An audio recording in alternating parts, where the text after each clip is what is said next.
What? Oh, good morning. Mio Kisipaya, Nia, Amelia Badger, Nitsikason, Egwa, Kwaktizosunia. Hello, I'm reporting to you live from my living room. Welcome to my home. I and my parents are here, and it's really great to see you once again, grade 6 in the online world. If you didn't tune into the last lesson, my name is Amelia Badger, and I am a grade 9 teacher from the Senior Cusic Education campus on the Quaxus First Nation. I have my bachelor's degree from the First Nations University of Canada, and I obtained my master's degree from the University of Saskatchewan, and currently working as a grade 9 teacher, and this is my first year teaching the older grade. I taught I taught kindergarten for 4 years previously, and it's just a little bit about myself. And my guest co-teacher is my dad. His name is Bob Badger, and he is from the Cockatus First Nation, and yeah, he's my dad. He has a bachelor's degree of Indigenous Fine Arts from the First Nations University of Canada, and he also has a master's degree from the University of Victoria in language revitalization for education as well. So he's going to be joining us shortly. And so today's topic is going to be about Indigenous fine arts, which is my favorite topic. I grew up around art, well, because of my dad. He taught me pretty much everything that I know about art, about just contemporary art, traditional art, and just everything. And I just completely fell in love with art. So so today we're gonna kind of go through all different art. So our house is filled with all kinds of art from so many amazing artists. And kind of to backtrack a bit, on Monday we talked about Okinagan, which is behind me. So the cradle board. So that's kind of so on Monday we learned so many stories within Okinagan, and so many different teachings and so many different knowledge that my dad had shared. So this is just going to be a continuing learning about art, about story, about oral tradition, and about everything that there is to know about that. Well, everything there is that we know that we could be able to share with you. So students, I want you to pay attention to the different color palettes, the different stories that are going to be shared. I want you to my dad's going to be talking a lot about Indigenous art and also contemporary art. So I want you to kind of pay attention to what he's going to be sharing with us, and also the different genres that are within Indigenous art. So kind of what I grew up knowing was I spent a lot of time in museums with my dad. So I really enjoyed learning about that. Okay, so I'd like to introduce my dad. He's gonna come in and we're gonna begin. So come on in, Dad. Good morning, grade 6. How are you? I want to say it's a beautiful day. So this morning my daughter, she introduced us and all that, so we're just gonna go through that. But my name is Bob Badger, for those who don't know me, and I'm gonna share a little bit of our artwork with you this morning. And I want to talk about traditional arts a little bit, and I want to talk about contemporary arts, Indigenous fine arts, okay? And I want to I want to go through some of the items that we've collected over the years, and I want to acknowledge the artists that took their time and did all this beautiful work and made it possible for us as Indigenous people to enjoy their art. And I don't like to use the word craft because it's not craft, okay? This is art, fine art. Okay, so first of all, I want to kind of bring you over to a piece here. It's sort of referred to as a spiritual artwork, okay? So this is an oil painting done by Mr. Douglas Standing Rock of the Rocky Boy Cree Nation down in Montana. And his usage of the oil paint is really unique because Douglas is a self-taught artist. And look at some of the items that he has in there. You have the drum, and you have the Nhinga water bird and all the different instruments. Later on, you will see a little bit of that stuff there. So to shed some light on his artwork as well. And he has been an artist for many years. And his artwork just gets finer and finer and more refined as he gets older. And he's a champion grass dancer as well too. So we'll go over to this next piece over here. This is a piece of ribbon work that I did, and this ribbon work has a history that goes way back to the industrial school era, where young ladies were taken into I would say into a school where they had to learn how to be good little Indian non-Indigenous people, and they would learn how to do different things. So this type of ribbon work goes back to those days, and this is a man's prayer blanket that we utilize in ceremonies. Okay, and then we'll go over to another piece over here. This piece here was done by Marvin Nelson of the great Navajo Nation, and this is his artwork that he did way back in, I believe, sometime in '98 or something like that. But his ribbon work is spectacular. So I wanna give a shout out to Mr. Marvin Nelson for his hard work, and I know how much hours goes into making these items and sitting there and learning how to fold the ribbons, learning how to pick colors that will complement one another, and all these different types of things. So over here we'll go to another piece that I did for my wife Bernadette. This is her shawl, and this is a kind of a contemporary piece that I did where I incorporated a teepee, a rattle, the sweetgrass, the sage, the drum, and some other different items in there. And many hours go into this work. So I always like to say that people that do this type of artwork, that sew and bead, it's a matter of how much time they put into this piece of artwork. Lots and lots of hours goes into this. And I want to go over to this piece here. This is a very unique piece right here. This feather fan here. So it's scarlet macaws, and it has thread work and feather work, and there's a little bitty teepee right inside there, right inside this this feather fan. And this is the beadwork that goes along with that fan. So this beadwork right here, and it just basically twists right on top of here. And these feather fans are used for powwows and ceremonies as well too. Even when you twist these little fringes, it takes a lot of time to do these, So twisted fringes, horsehair tail, beadwork, thread work, and floral work. And if I'm not mistaken, this work right here was done by Sandor Iron Rope.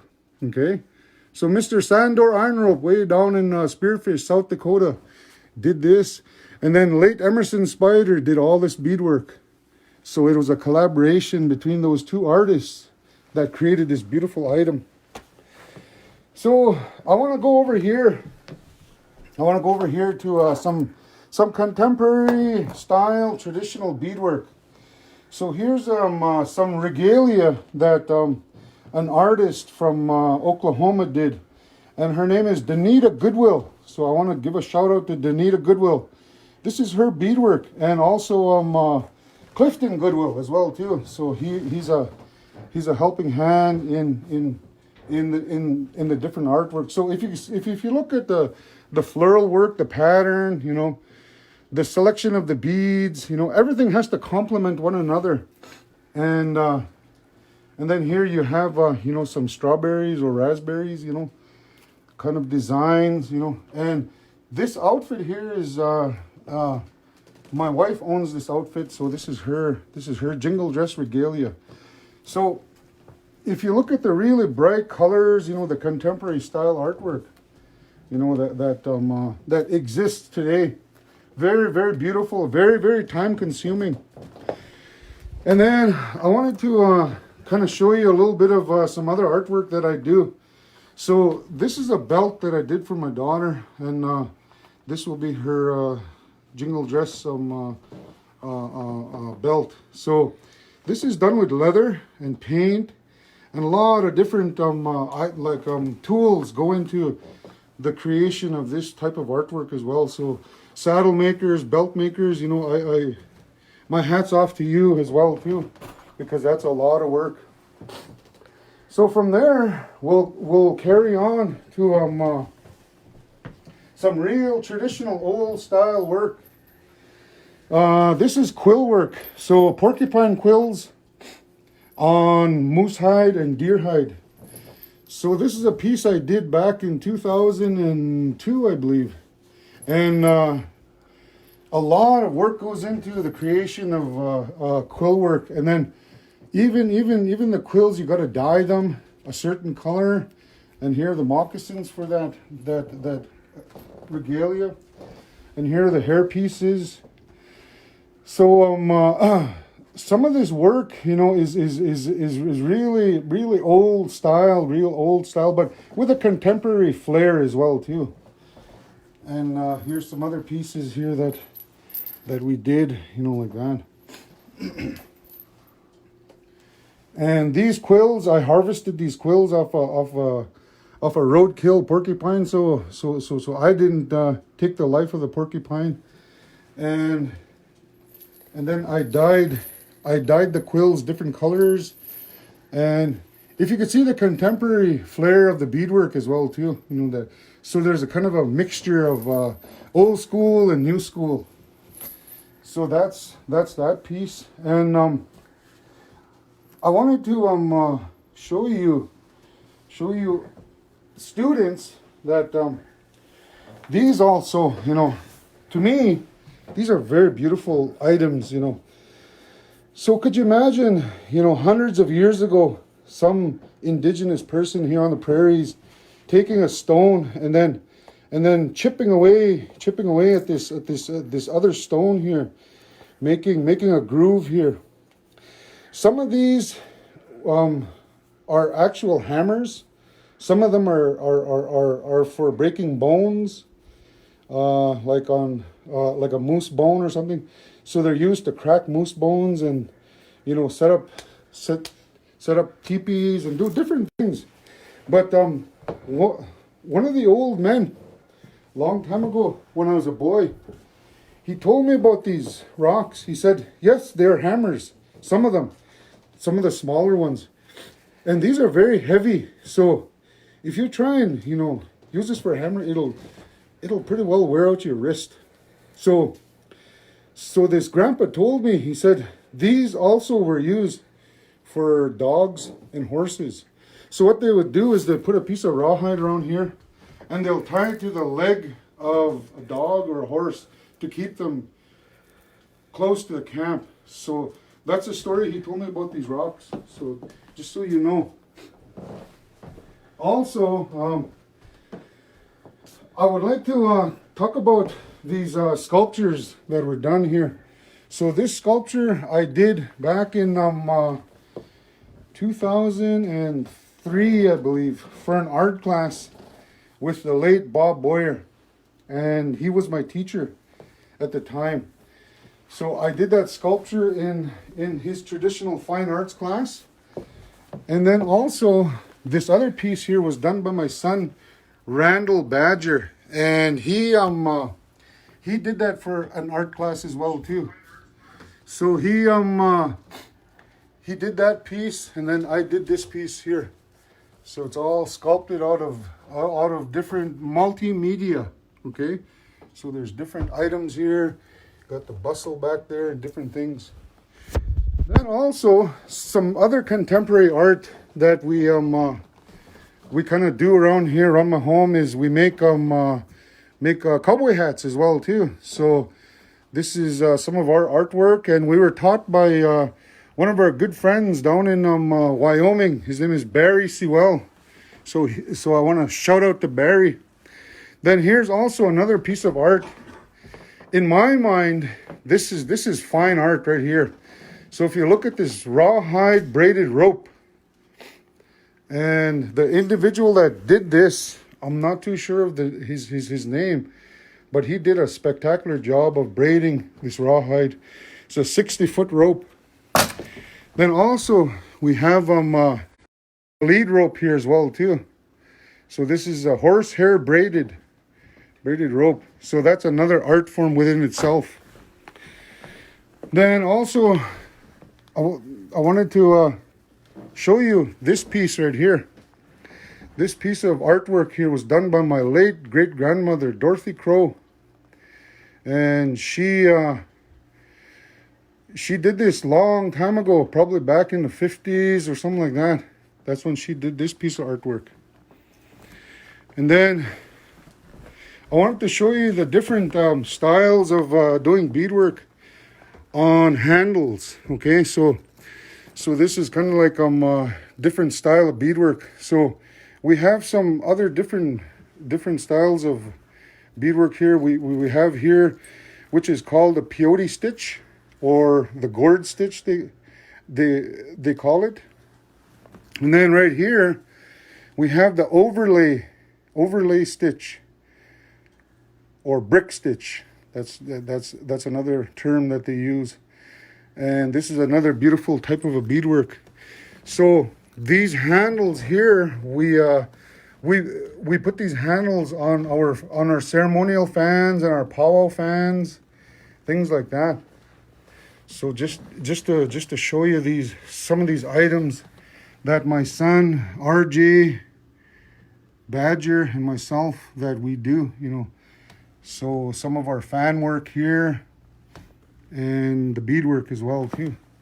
Then also, I wanted to show you some of the rattles that we use in ceremony, and then also, you know, for music, you know, and stuff like that. Here's a gourd rattle that was done by the late Emerson Spider. So as you can see, you know, some of the beads here are very, very intricate and beautiful. But also, just to let you know, these are antique beads. Some of these beads are very old, you know.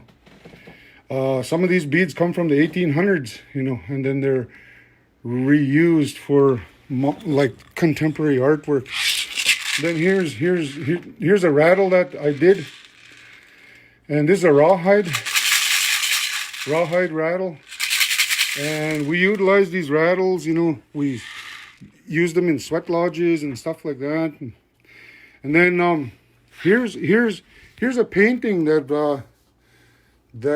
I got from one of my late uncles. His name was Brian Marion, and incidentally, Brian Marion was the late Norvell Morso.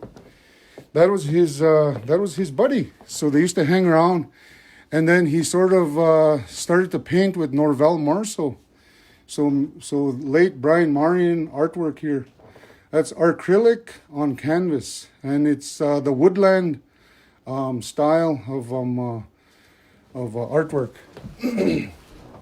So over here, I want to introduce you to my horse. Okay, here's my horse, and his name is Gray.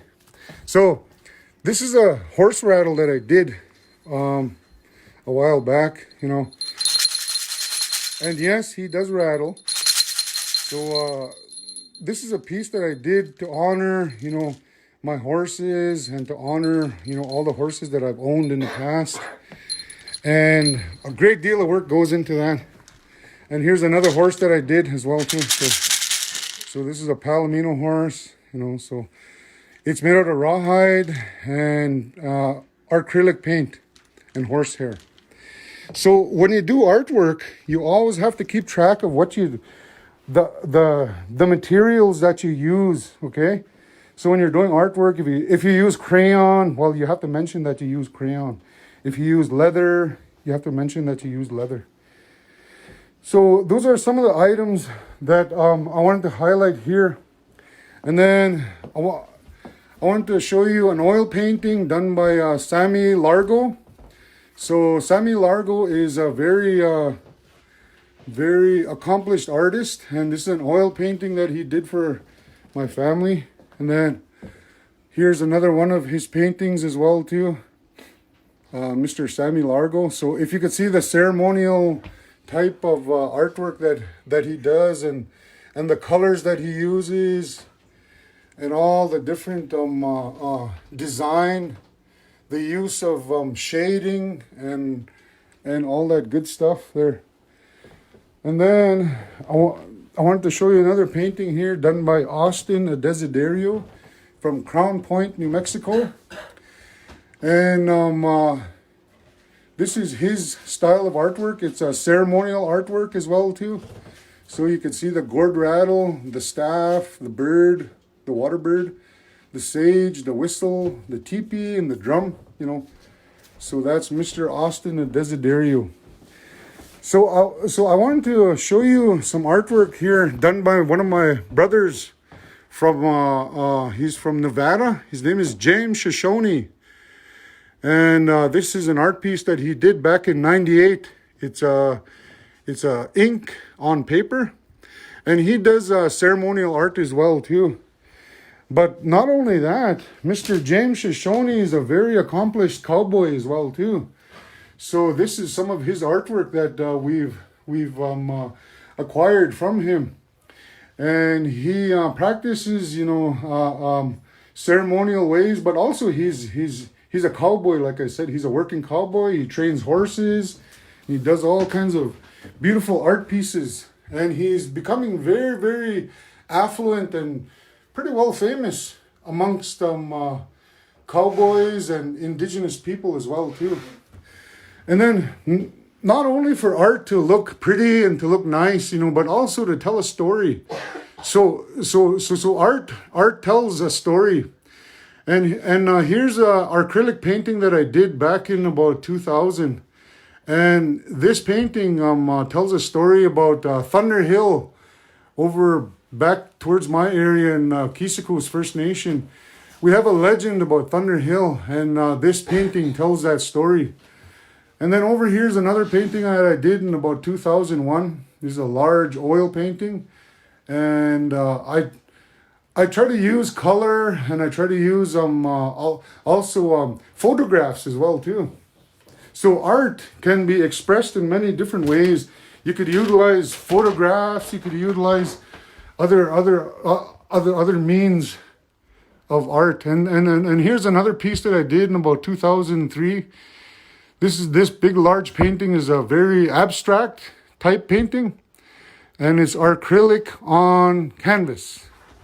Okay, so I just wanted to show you around, you know, and kind of show you a little bit of the artwork that we do here. And here's a jingle dress painting that I did in 2007, so 2007. And this is acrylic on canvas, and it's a large painting as well. So this painting is sort of a contemporary, kind of old school type artwork. So it's acrylic on canvas, and it talks about the jingle dress and the power of the jingle dress, and how as Indigenous people that we utilize the jingle dress for prayers and healing and all those good things. So with that, I think that's it for me, and I'll turn you back over to Amelia. She'll probably have a few words to share. Hi again. I say thank you to my dad for giving that in-depth tour of our personal artwork throughout our house, and going into detail with that. So students, I want you to really take in to really take in mind of all the different all the different knowledge that my dad had shared with you, and about the colors, about the different styles and the different genres of art, and to really think about it and to engage your mind and also the critical thinking towards the art. Just tell you a little quick story is growing up, I did not know anything about art, and it wasn't really till university and till I sat in a class, and when I was sitting in art history, and I was like, oh, hey, my dad actually taught me all of this. I pretty much knew what the professors were talking about because my dad had shared with me, but I wasn't really paying attention or really trying to engage in my critical thinking until I got to university. So all what my dad had shared with me actually all came to be very useful for me in terms of art. And I took a lot of art history classes and that. So and I was actually able to create art myself. And on all terms, I'm not an artist, but by my dad teaching me, by my mom teaching me, I was able to create my own art. And actually, in university, I actually really started beading. But because my parents did it for me all my life, I really didn't pick up a needle and thread. But it took university for me to actually do that. So if you don't think you're an artist, you actually are. Even with your words, like written poetry, words is all a form of art. Stories, oral tradition, that's all a form of art. Dance. Yeah, song, dance. I grew up within the powwow circle. My whole family, we powwow. That's also a form of art. I own about 50 ribbon skirts from beautiful artists. This one is made by Danita Goodwill.